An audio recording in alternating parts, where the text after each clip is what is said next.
क्योंकि घर वालों ने घर छोड़ने पे मजबूर किया, घर वालों ने घर छोड़ने पे मजबूर किया। और जहां घर वालों को लगे कि ये आदमी नहीं चाहिए और आदमी को भी लगे कि यहाँ हमको पराया समझते हैं, तो अकल आदमी मंद आदमी का काम है कि वो घर छोड़ के निकल जाए। नरेंद्र मोदी या बीजेपी से वो मिले हैं जो नरेंद्र मोदी का सपना पूरा किए।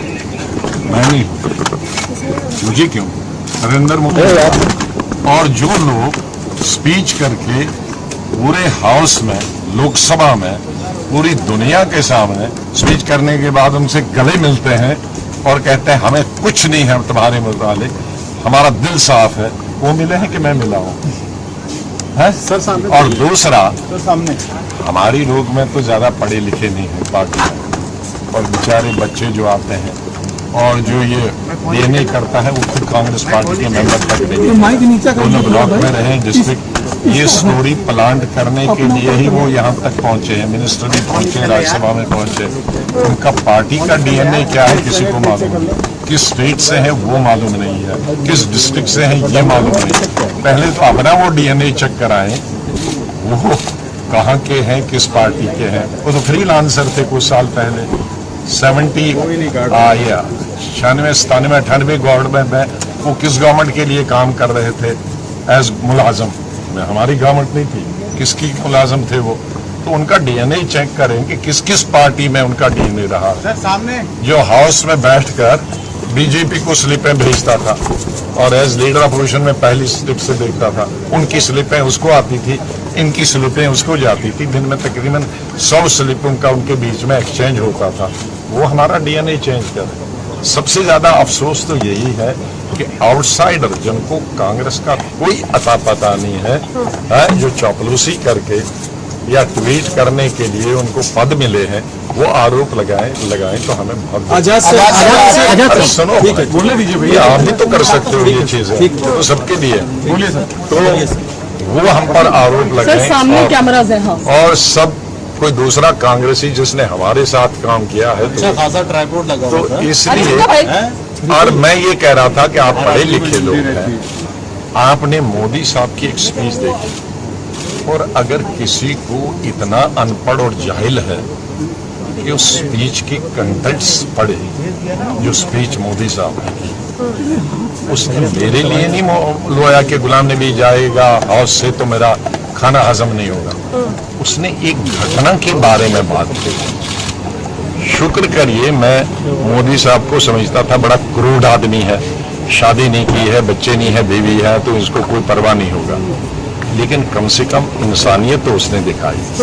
जब मैं चीफ मिनिस्टर था कश्मीर में और गुजरात की टूरिस्ट बस पे गाड़ी के अंदर, नॉर्मली गाड़ी के बाहर लगता है ग्रेनेड, शीशा खुला था तो ग्रेनेड गाड़ी के अंदर बस्ट हुआ, तो लोग ऑन स्पॉट मर गए, किसी टांग नहीं थी, किसी की यहाँ नहीं थी, जख्मी हो गए। तो जब सीएम का गुजरात का फोन आया तो आई वॉज क्राइंग, रो नहीं रहा था, क्राइंग जोर जोर से, तो मैं रो रहा था। तो मोदी साहब ने फोन मेरे ऑफिस वालों ने कान में दिया, तो मैंने कहा भाई मैं बात नहीं कर सकता हूँ, तो उन्होंने आवाज मेरे रोने की सुनी। तो फिर मैंने उनको यही कोई कहा तुम उनको बताओ, मैं अभी बात नहीं कर सकता, मुझे पहले इनकी टांगे बाजू जमा करने दो, अस्पताल में इनकी स्टिचिंग करने हैं, जो बच्चे हैं उनको इलाज करना है, जख्मी हुए हैं।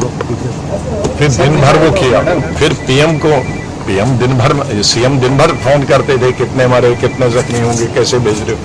पीएम से मैंने जब फोन किया कि मुझे 2 जहाज चाहिए, एक में जख्मी भेजने हैं और एक में मुझे जिंदा ये लाशें भेजनी।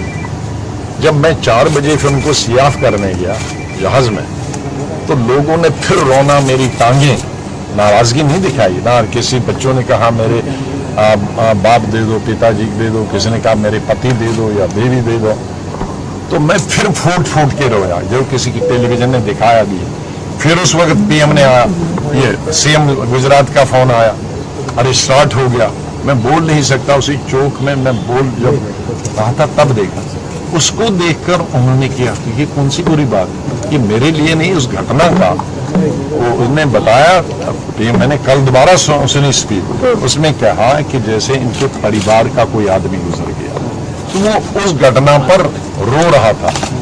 और मैं जब उसका ये सुना रहा था कि क्यों रोए, तो मुझे वो दृश्य याद आया, मैं भी रोना शुरू किया। तो ना वो मेरे लिए रोए ना मैं उनके लिए रोया, हम दोनों उस गुजरात की जो हमारी भाई बहनें मारे गए थे उस दुखद घटना को याद कर रहे हैं। तो इतने जाहिल हैं हमारे लोग जो ये चीज को, हमारी कांग्रेस पार्टी उसी दिन से फैला रहे हैं, लेकिन जो गले मिला उसके बारे में एक लफ्ज नहीं कर। अच्छा सुनिए, दूसरा, आप कम से कम अध्ययन करिए, आप पढ़े लिखे हो, उस दिन की सभी लीडरों का, शरद पवार से लेकर टीएमसी से लेकर सीपीआई सीपीएम से लेकर रीजनल पार्टीज के लीडर के सुनिए, उनके कंटेंट्स भी सुनिए।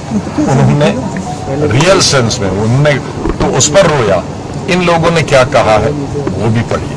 सिर्फ जी असली मोदी सब बहाना, इनकी आंखों में हम खटकते हैं जिस दिन से हमने वो G23 की लेटर, क्योंकि ये कहते थे कि हमको कोई लेटर लिखना नहीं चाहिए, हम तो कानून से पढ़े हैं, हम पार्टी सिक्योरिटी से पढ़े हैं, कांग्रेस जीरो भी आएगा तो भी कोई नहीं पूछेगा। जब हमने चैलेंज किया उनकी फंक्शनिंग का, वर्किंग का, हमारे इलेक्शन नहीं हो रहे हैं, 25 साल से वर्किंग कमेटी नहीं हो रहा है, इलेक्शन कमेटी नहीं हुआ, कमेटियां नहीं है, वो उस दिन से खटक रहा था। उसके बाद बहाने से बहाना करते करते इस स्टेज, और उसके बाद कई मीटिंगें हुई, एक सजेशन भी हम लोग उनकी नहीं माने। हम लोगों ने तो उसी जब लेटर लिखा था, जब मिसेस गांधी के घर में मीटिंग हुई शाम को, 10 हमारे लोग 10, हमने तो उसी में स्पष्ट कर दिया था। मैं पौना घंटा बोला था और अपनी तरफ से सबको बोला था, हमें कोई पद नहीं चाहिए, हमें कोई राज्यसभा नहीं चाहिए, हमें जनरल सेक्रेटरी चाहिए, हमें पार्टी प्रेसिडेंट नहीं चाहिए, हमें PICC में कोई पद ही नहीं चाहिए। हम तो इस अपने आप को ऑफर करते हैं।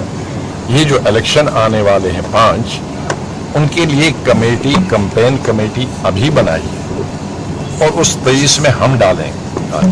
तो आप कैंपेन कमेटी बनाते हो तब जब इलेक्शन खत्म हो गया होता है।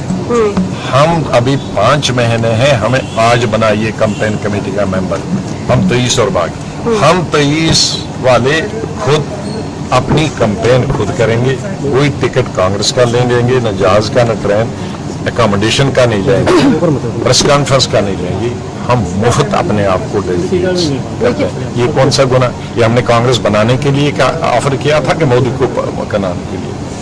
वो नतीजा ये हुआ, वो कैंपेन कमेटी तो उस वक्त बनाने का, मैं इंदिरा गांधी के जमाने से स्टार कैंपेनर हूं।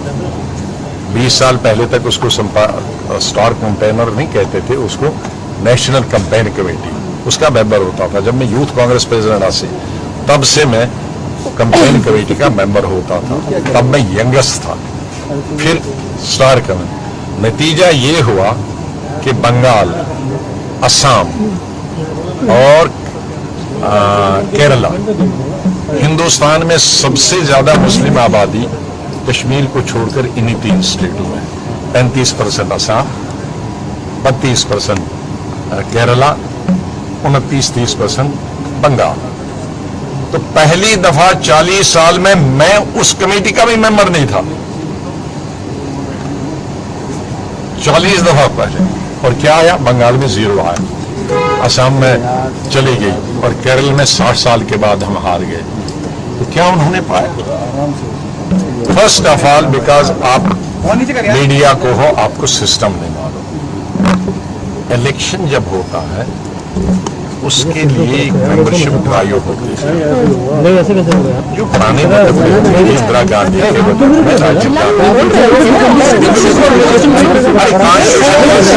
अरे यार सब वो होता है कि आपको गांव में घर टू हाउस टू हाउस जाना पड़ता है और उस मेंबर से फीस लेनी पड़ती है, उसके सिग्नेचर कराने पड़ते हैं, उसको मेंबरशिप। शहरों में आपको मोहल्ले से मालूम, तब लोग जुड़ जाते हैं, असली मेंबर आते हैं। ये क्या बनाया है हमारे खाना पूरी करने के लिए, ब्लॉक में बैठे वोटर लिस्ट ली और नाम डाल दिए 500 लोगों के और 500 लोगों के पैसे भर दिए, हो गया मेंबरशिप। वो नकली मेंबरशिप है, उसमें एक हिंदुस्तानी जुड़ा नहीं है।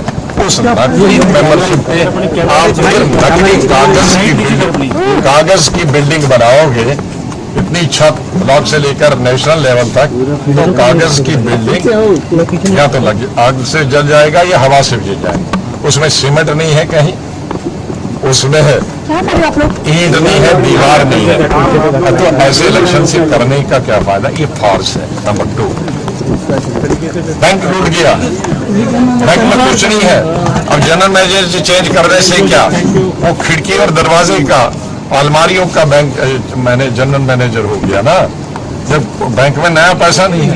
कांग्रेस की हालत यही है कि कांग्रेसमैन कोई है नहीं, वो सब भागे दूसरी पार्टियों में नीचे। और ये हमें हमेशा कहते हैं कि भाई आप ये एल्डरली लोग सब मिला और सब ले जा रहे हैं। माधवराव से इंडिया का लड़का ज्योतिराव सिंधिया, उसका बाप मेरा दोस्त था, जितेंद्र भाई का लड़का, वो 40 का भी नहीं था, यूनियन मिनिस्टर था, वोट था। आरपीएन सिंह तो राजीव गांधी, यहाँ राजस्थान वो क्या कहते हैं, हमारे हिमाचल का जो पहले ऑल इंडिया प्रेसिडेंट था यूथ कांग्रेस का, और फिर राहुल जी ने उसको पीसीसी प्रेसिडेंट बनाया, वो वोट था, वो भी राहुल गांधी की। आपने अभी ये जो नए लड़के राजस्थान या गुजरात से आए थे, 30-30 साल के, वो वोट थे, वो भी राहुल गांधी ने पिकअप किए थे, वो क्यों भाग गए। आपके आसाम की लड़की जो ऑल इंडिया महिला सुष्मिता देव, ऑल इंडिया, उसके बाप हमारे कुलीग थे, वो राहुल गांधी की कुलीग थी, ऑल इंडिया प्रेसिडेंट होकर वो भागी। तो सबसे ज्यादा तो भागे हैं वो राहुल टीम भागी है। हम तो राहुल टीम नहीं थे, तो हम तो इंदिरा गांधी, संजय गांधी, राजीव गांधी टीम थे। हम तो अब अपनी पार्टी बनाई, हम भागे नहीं। टीम तो सबसे राहुल गांधी टीम भागी है, और वो जब कुछ उसकी उम्र के हैं, कुछ उस आप अपने में कुछ अधिकार दिखाते। जब हमने G23 लेटर लिखे थे, उस वक्त में लीडर अपोजिशन था, उस वक्त 1 साल मेरे पार्लियामेंट में, तो अगर मुझे खुश करना होता 1 साल के आने के बाद में किया, तो मैं लेटर क्यों लिखता। मैंने न एलओपी की मुझे ड्रॉप कर सकते थे, न मैंने एलओपी की परवाह की, न अगले साल राज्यसभा इलेक्शन होगा 1 साल बाद, न उसकी परवाह की। सवाल कहाँ है? हमने कांग्रेस पार्टी, ये तो कांग्रेस का कहना है, हम तो तभी कह चुके हैं हमें कुछ चाहिए नहीं। तो इस लोगों ने हमें कहा उस मीटिंग में दिसंबर में, हमें कुछ नहीं चाहिए, मेड इट क्लियर। तो टिकट कहां से आ गया? हमें पूरी कंट्री से मैसेजेस आते हैं कि नेशनल पार्टी बनाओ। मैंने अभी उसमें मांग है लोगों की, बनाओ जो न बीजेपी में जाना चाहते हैं, जो न किसी रीजनल पार्टी में हार्ड कोर लोग हैं। हमने कांग्रेस पार्टी छोड़ी, लेकिन आइडियोलॉजी तो नहीं छोड़ी। मैं तो कॉलेज और स्टूडेंट लाइफ में नेहरू, गांधी और कांग्रेस पार्टी को पढ़ चुका हूँ। आइडियोलॉजी हमारे स्कूल से हो, पार्टी एक होती है और आइडियोलॉजी अलग है। आइडियोलॉजी हमारी चेंज हुई, नाम मैं बदल सकता हूँ लेकिन खून तो नहीं बदल सकता, इंसान तो शक्ल तो नहीं बदल सकता, दिमाग तो नहीं बदल सकता। तो आइडियोलॉजी अपनी है, तो हमारी आइडियोलॉजी की मानने के लिए है, लेकिन उनको लगता है कि कांग्रेस में कुछ होने वाला है। हर दिन नीचे नीचे नीचे सिंक होते जा रहे हैं। तो कुछ और विकल्प है जो किसी पार्टी से विकल्प को बेचारे परेशानी में ढूंढ रहे हैं। एक उनको लगता है ये भी विकल्प है, हम उसमें कितना सफल होंगे नहीं, ये नहीं कह सकता, लेकिन इतने फ्रस्ट्रेटेड है लोग कांग्रेस से, वो कोई विकल्प छोटा सा हो उसमें भी जाने लगे। लेकिन ये अभी उसमें टाइम है। नेशनल पार्टी को ये रिसोर्सेज होने चाहिए, बाकी होने चाहिए लोग होने। लेकिन जम्मू कश्मीर क्योंकि कभी भी इलेक्शन किसी मोमेंट होगा जी, तो जम्मू कश्मीर का तो हम तुरंत अभी दौरा भी शुरू करेंगे। कब जाएंगे सर, कब नई पार्टी ऐलान करेंगे? नहीं, पार्टी किस दिन लाएंगे, लेकिन मेरे अपने टूर शुरू हो गए। जब बनाएंगे पार्टी तो वो दुनिया को पता चलेगा। सीएम फेज आप ही होंगे सर आपकी पार्टी का? है? आपकी पार्टी का सीएम फेज आप ही होंगे DMK चुनाव में? वो सीएम अभी कहाँ बने, अभी तो सगाई कर रहे हैं, एंगेजमेंट कर रहे हैं। अभी बच्चे का नाम मत पूछो। कांग्रेस में तो अनपढ़ जमात और खासकर ये जो बैठे हैं क्लर्कल काम और प्लांट करने वाले, वो कांग्रेस में कभी नहीं रहे हैं। उनका काम है प्लांट करने के लिए, उसी की खाते हैं, उसी में MP बनते हैं, उसी में कैबिनेट मिनिस्टर बनते हैं और उसी में चेयरमैन बनते हैं कमेटी। ABC जिसको जम्मू कश्मीर का मालूम है, मैं बीजेपी की कॉन्स्टिट्यूंसी में एक वोट नहीं बढ़ा सकते, वो मेरी कॉन्स्टिट्यूंसी में आधा वोट नहीं बढ़ा सकते। ये अगर किसी को जम्मू कश्मीर की हिस्ट्री और पॉलिटिक्स मालूम है, उसका मालूम है। जो ये कहते हैं कांग्रेस और गुलाम नबी ये हो जाएंगे चीफ मिनिस्टर, उसका मालूम है कि उनका दिवालिया निकल गया है, उनको जम्मू कश्मीर के मालूम है। हमारी अलग कॉन्स्टिट्यूंसी, उनकी अलग कॉन्स्टिट्यूंसी, और वो कौन सी कॉन्स्टिट्यूंसी आपको मालूम है? सर पोस्टपोन अलायंस हो सकता है? अरे पोस्टपोन किसको आता है इतने जी, पार्टी में दूसरी पार्टियां भी तो हैं, मैं अकेली पार्टी हूँ, मैं तो अभी जन्म ही ले रहा हूँ। तो उस वक्त क्या स्थिति होगी? अभी यह है जो कांग्रेस, देखो इन एक साल में हमारे तीन सिटिंग MLA भाग गए, जिनमें 2 कैबिनेट मिनिस्टर थे। हमारे 90% डिस्ट्रिक्ट प्रेसिडेंट भाग गए इस 1-1.5 साल, 90%। हमारे दूसरे, इससे पहले हमारा जो ग्रुप था वही बचा। मैंने मिसेस गांधी को बताया कि आपके लोग कहते हैं इनडिसिप्लिन, हमको बधाई दे दो कि वो दूसरी पार्टी में जाने वाले थे, मेरे इनडिसिप्लिन की वजह से मेरे साथ तो रहे, वरना वो भी दूसरी तरफ जाने वाले थे। तो ये एटलीस्ट कांग्रेस को मानने वाले, यही कारण है कि जिला परिषद और ब्लॉक समिति 99% मेरे साथ आ गए, क्योंकि उनको मालूम है कि संगठन को बचा नहीं सकता है या लीडरशिप नहीं होती। वो 99% मेरे गए बगैर ही आया, और मिनिस्टर्स और XMLA MLC वो 80% मेरे साथ आ गए। 6 MLA हमारे बच्चे थे अभी सिटिंग मतलब डिजॉल्व असेंबली, बाकी तो वहां गए थे। उनमें से 6 में से 5 हमको आए और 6 PCC प्रेसिडेंट। तो मैं नहीं होता तो ये जो 5 थे ये BJP तो नहीं जाते, ये दूसरी पार्टी में जा रहे थे। तो मैंने उनको रोका, कहा आप नहीं, कांग्रेस में नहीं रहना। मैंने कहा आप कहीं नहीं जाओ, मैं अलग पार्टी कहा, फिर हम रुकेंगे। तो ये हमने कांग्रेस को मानने या कांग्रेस आइडियोलॉजी को मानने वालों के लिए बनाई, वरना मैं अगर कल इनके जाने के बाद जम्मू एयरपोर्ट पे जाता तो एयरपोर्ट पे रिसीव करने वाला था, क्योंकि इस तरह की लीडरशिप कांग्रेस देती है स्टेटों में। वो लोग भगाने की मशीन होते हैं, लोग जोड़ने की मशीन नहीं होती। वो दुआ ही कर सकता हूँ, लेकिन मेरी दुआ से कांग्रेस नहीं ठीक होती, उसके लिए दवा चाहिए, और उसके लिए जो डॉक्टर है वो डॉक्टर वो कंपाउंडर है, उसके लिए सुपर स्पेशलिस्ट है।